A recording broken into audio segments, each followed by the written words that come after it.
In today's video, I'll show you how to add stories on Signal.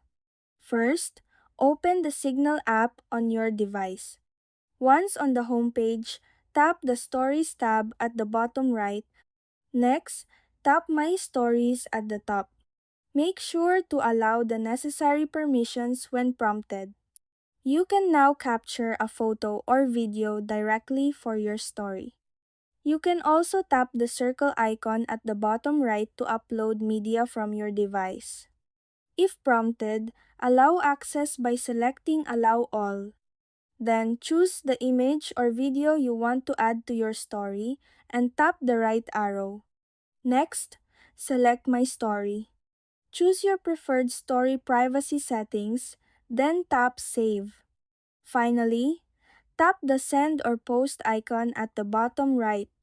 Your story will now be posted on Signal. And that's it. That's how you add stories on Signal.